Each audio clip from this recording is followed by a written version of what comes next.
Hola amigos de YouTube, ¿cómo están? Espero que muy bien. Bueno, el día de hoy les traigo un creepypasta de Terraque. Bueno, sin más que decir, comencemos. Durante el verano de 2003, los acontecimientos en el noreste de Estados Unidos que involucran una extraña criatura, parecida a la humana, despertó el interés de los medios de comunicación locales. Breve, antes de un apagón aparente fue promulgada. Hay poca información o ninguna, se dejó intacto, como las cuentas más en línea y escritos de la criatura fueron destruidas misteriosamente. Centrada principalmente en la zona rural del estado de Nueva York y una vez que se encuentra en Idaho, autoproclamados testigos contaron historias de sus encuentros con una criatura de origen desconocido. Las emociones van desde niveles extremadamente traumáticos de miedo y malestar, a un sentido casi infantil de la alegría y la curiosidad. Mientras que las versiones publicadas ya no son de la historia, los recuerdos se mantuvieron poderosos. Varios de los involucrados comenzaron a buscar respuestas en ese año. A principios de 2006, la colaboración se había acumulado casi 2 docenas de documentos que datan entre el siglo XII y hoy en día, situados en 4 continentes. En casi todos los casos, las historias eran idénticos. He estado en contacto con un miembro de este grupo y fue capaz de obtener algunos extractos de su próximo libro. Una nota de suicidio. 1964. Mientras me preparo para tomar mi vida, siento que es necesario disipar cualquier sentimiento de culpa o dolor que he introducido a través de este acto. No es culpa de nadie más que a él. Una vez me desperté y sentí su presencia. Otra vez que me desperté y vi su piel.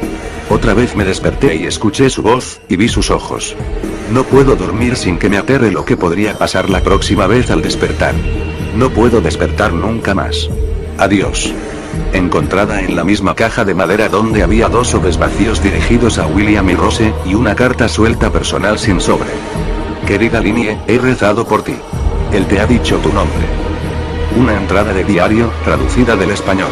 1880. Tengo la experiencia del mayor terror. He experimentado el mayor terror. Veo sus ojos cuando cierro los míos. Son huecos. Negros.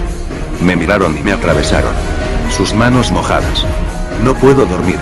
Su voz, texto ininteligible. Un navegante registro. 1691 vino a mí en mi sueño. Desde los pies de mi cama sentí una sensación. Se llevó todo. Tenemos que volver a Inglaterra. No vamos a volver aquí otra vez, él lo ha pedido. De un testigo. 2006. Hace 3 años, yo acababa de regresar de un viaje a Cataratas del Niágara con mi familia para el 4 de junio. Todos estábamos muy cansados, después de un largo día de conducir, por lo que mi esposo y yo pusimos a los niños en la cama y lo llamó una noche. A eso de las 4 am, me desperté pensando que mi esposo se había levantado para ir al baño. Usé ese momento para robar a las sábanas, solo para despertar a mi marido en el proceso. Me disculpé y le pregunté que si él se había levantado. Cuando se volvió hacia mí, él abrió la boca y sacó los pies del extremo de la cama tan rápido su rodilla casi me tiró. Entonces me agarró y no dijo nada. Después de adaptarme a la oscuridad por unos segundos, fui capaz de ver lo que causó la reacción extraña. A los pies de la cama, sentado y de espaldas a nosotros, había lo que parecía ser un hombre desnudo, o un gran perro sin pelo de algún tipo. Su posición corporal era inquietante y poco natural, como si hubiera sido golpeado por un coche o algo así. Por alguna razón, no me asusté, más me preocupaba su condición. En este punto, yo pensaba que teníamos que ayudarle. Mi marido estaba mirando por encima de su brazo y la rodilla, enclavado en la posición fetal, de vez en cuando mirando a mí antes de regresar a la criatura. En una ráfaga de movimiento, la criatura rodó por el lado de la cama y se arrastró rápidamente en una especie de agitado y extraño movimiento a lo largo de la cama hasta que estaba a menos de un palmo de la cara de mi marido.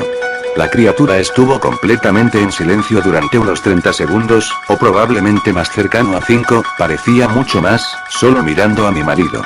La criatura entonces puso su mano en su rodilla y corrió al pasillo, que conduce a los cuartos de los niños. Grité y corrí hacia el interruptor de luz, planeando ir a detenerlo antes de que dañara a mis hijos. Cuando llegué al pasillo, la luz de la habitación era suficiente para verlo agachado y encorvado sobre unos 20 metros de distancia. Se dio la vuelta y miró directamente a mí, cubierto de sangre. Encendí la luz y vi a mi hija Clara. La criatura corrió por las escaleras mientras mi esposo y yo corrimos para ayudar a nuestra hija. Ella estaba muy mal herida y solo habló una vez más en su corta vida.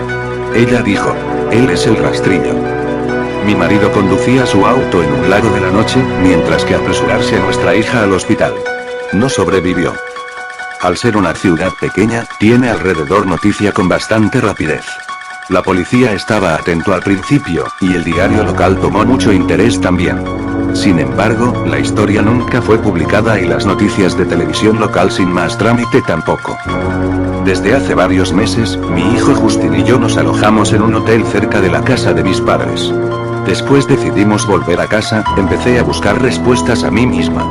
Finalmente he localizado un hombre en el pueblo de al lado que tenía una historia similar.